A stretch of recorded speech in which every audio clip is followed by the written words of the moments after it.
Well, what is going on, everyone? Welcome back to Kitchen Table TCG. My name is Louie. I hope you're having yourself a fantastic day. Today we're opening up 2 collector boxes of foundations from my good friend and yours, Philip W. Thank you for picking up a couple boxes.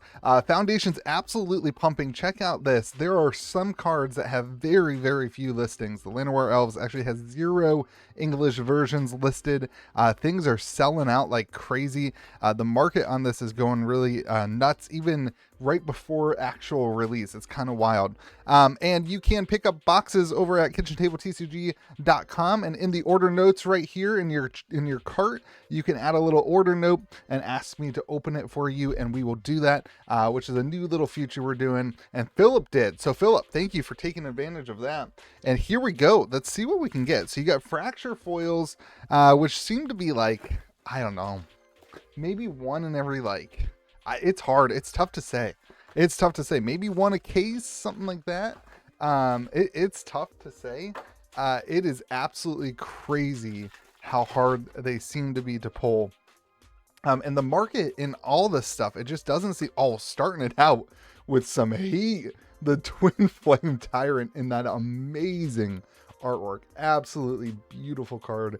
A dragon that everybody loves. Everybody loves dragons. If you like dragons, you're definitely going that way. All right, Kato, Cunning Infiltrator now. 2 mythics off the bat for Philip. Philip doing pretty well. And Erase the Past. All right, so there's a Swiftfoot Boots in here, and then the other thing is about 1 per collector box. You've got the bunny, right? It's a bunny, I think, that makes more bunnies. And so as a common, you do have some value in the commons. 9 Lives Familiar. If you're looking for the bunnies, though, I think the best way to do it is actually to pick up play booster boxes. I think that's the best and most efficient way to get those bunnies if that's kind of your goal. The Drake Catcher. All right, not the best pack there. Not the best pack there.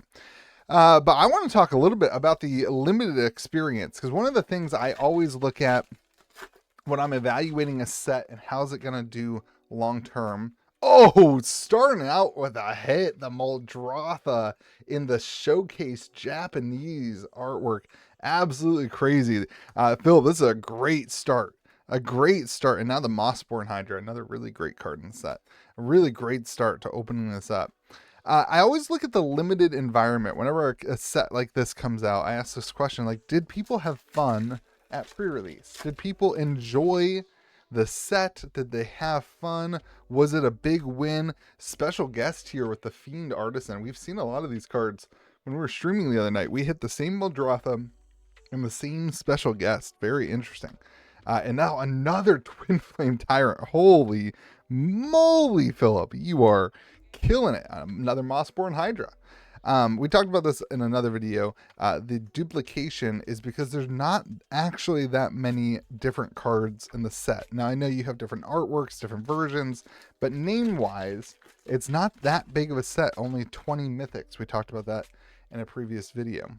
All right, but I want to focus on the limited environment because people at our pre-release had an absolute blast playing the game. One of the phrases that kept popping up was, "It feels like old Magic." It feels like the way Magic the Gathering felt. One of the very common conversations was like, "There's no hobbits in here. There's no universes beyond, whatever." It just feels like Magic, and people had a blast playing. Which I think is a really big win. Omniscience here. I love that art, that Omniscience. I think it's a really big win, and what it does is it ties people to the set, and then they want to come back for more. If they can't play, they buy a box, right? Like, when you really enjoy the limited experience, when you really enjoy playing a set, it brings you back for more, which then I think does pretty well for game stores. I think it does pretty good for the market. And here we have the Bloodthirsty Conqueror. Dude, that card wrecked me at pre-release. Whenever an opponent loses life, you gain that much life. This is such a powerhouse of a card. Absolutely insane. And now the Drake Catcher.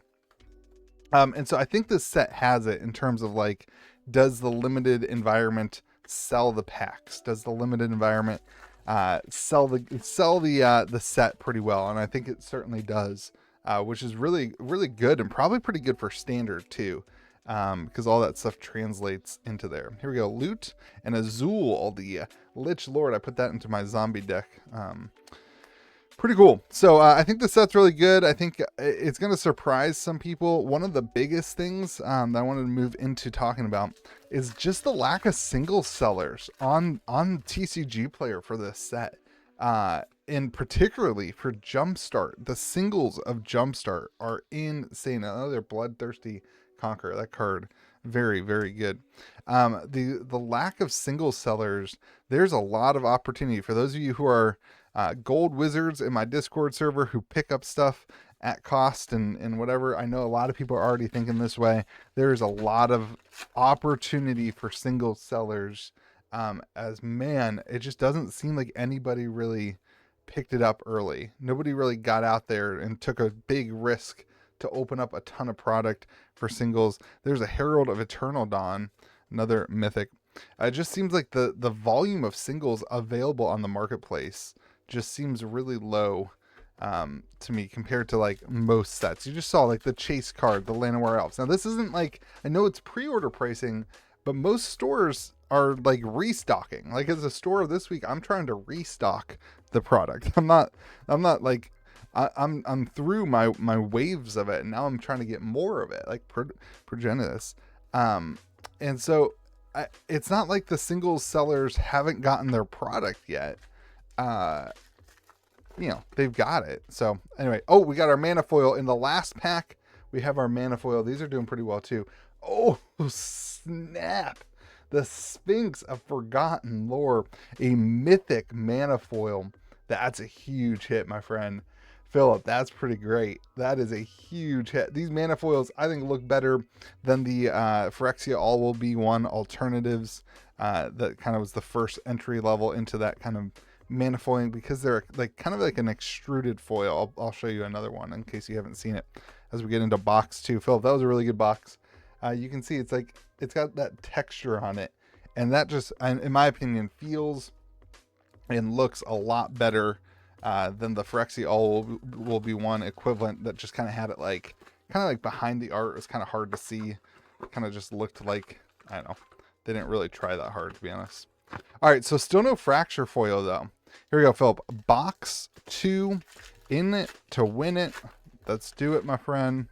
Starting it out with another mana foil. So these are 1 in every 10 packs is the pull rate on the mana foil. That one, a artifact wall, not the greatest, but we'll put it there in the mana foil pile. And you can see, oh, the doubling season. Now this has already come down quite a bit. Now we saw this with all the other reprints of double season. There's been, oh, a Swiftfoot Boots. There's been quite a few reprints of doubling season over the last year or two. But we see an initial downtick in the price, and then it usually swings back up. And so I think this is a good opportunity to pick up doubling season. Again, I mean, it could get reprinted again, and you know, whatever, I get it.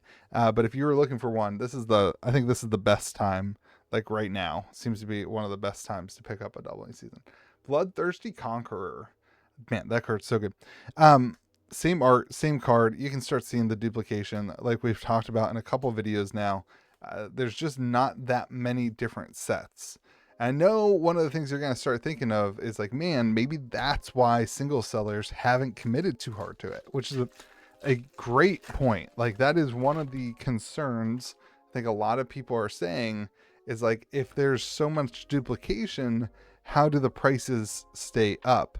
And I don't know. I will say some of the cards, you know, Johnny, Color of the Pride, in a box, a $300 box, $275 box, you hit one a Johnny Color of Pride. So at the end of the day, the packs are still really expensive. And so even if there is duplication, like you gotta get the value out of it. But Giada, Font of Hope, the artwork in the set also just stunning. Like they did a great job with the set. This was one of those sets where a lot of people sat out. A lot of people didn't think it was going to be very good. Then it came out that 50% of the cards are new. It's not just like a core set, reprint set type of thing. 50% of the cards are new. And then the big factor, I think, oh, another Bloodthirsty Conqueror. Holy moly, play set of Bloodthirsty Conquerors, my friend. 2 foil, 2 non-foil.